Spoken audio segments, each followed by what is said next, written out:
አላጅነቱ በሕዝበ ክርስቲያን ላይ ጸንቶ ይኑር ለዘላለሙ አሜን። ያን ጊዜ ጌታችን ኢየሱስ ክርስቶስ በዮሐንስ እጅ ሊጠመቅ ወደ ዮርዳኖስ ሲሄድ፣ እነሆ አንተ ጌታዬ ፈጣሪዬ ነህ፣ እኔ አገልጋይ ባሪያ ነኝ። አንተ ንጉሥ ነህ፣ እኔ ታዛዥ አገልጋይ ነኝ። አንተ ፈጣሪዬ ነህ፣ እኔ ፍጡር ነኝ።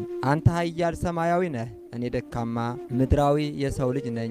ይህስ ስራ እንደምን ይሆንልኛል አለው። አቤቱ ጌታዬ ሆይ ይህን ሁሉ ደካማነቴን ተመልክተህ እጁን በራስ ላይ ያኖር ዘንድ ባሪያን አታስገድደው አለው። ጌታችንም ለዮሐንስ መለሰለትና እንዲህ አለው፣ ይሄ ለእኛ ተድላ ደስታ ነውና እውነትን ሁሉ መፈጸም ይገባሃል፣ ያዘዝኩህን አድርግ አለው። ዮሐንስም እነሆ እኔ ካንተ ልጠመቅሻለሁ፣ አንተ ወደ እኔ ትመጣለህን ብሎ አይሆንም አለው። ጌታም አንድ ጊዜ ቢጠመቅ እንጂ ሁለተኛ አይጠመቅምና፣ በሰውነቱ ቢጠመቅ እንጂ በአምላክነቱ አይጠመቅምና፣ ጌታችን ለዮሐንስ መለሰለትና ዳግመኛ እንዲህ አንድ ጊዜ ተው፣ ይህ ለእኛ ተድላችን ነውና፣ አንተም መጥምቀ መለኮት ተብለህ ክብርህ ይናገራል፣ እኔም በባሪያው እጅ ተጠመቀ ተብሎ ትሕትና ይነገራል አለው። ጌታችን ኢየሱስም ለዮሐንስ ይህ ቃል ካንተ በኋላ ዮሐንስን ተወው። ዮሐንስም ለጌታችን እንዲህ በማለት መለሰለት፣ የአብን ስም በአንተው አለ፣ የወልድ ስም ራስ ነው፣ የመንፈስ ቅዱስም በአንተ ሕልውና ሆኖ አለ።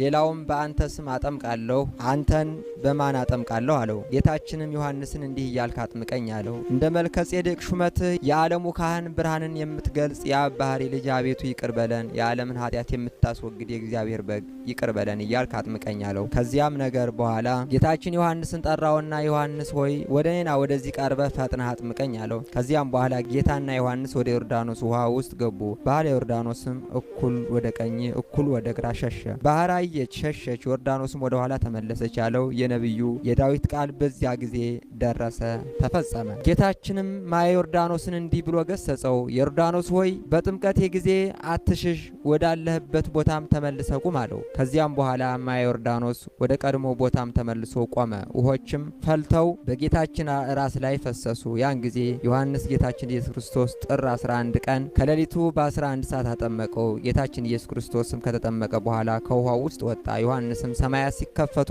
መንፈስ ቅዱስም በእርግብ አምሳል ሲወርድ በላዩ ሲጠመቅ አየ። አብም ከሰማይ ሆኖ እነሆ የምወደው በእርሱ ደስታዬን የምገልጽበት ልጄ ይህ ነው ብሎ ሲመሰክር ዮሐንስ ተመለከተ፣ አየ። ዮሐንስም እንዲህ ብሎ ምስክርነቱን ተናገረ። መንፈስ ቅዱስ ከሰማይ ወርዶ በራሱ ላይ ሲጠመቅ አየሁኝ፣ ተመለከትኩኝ።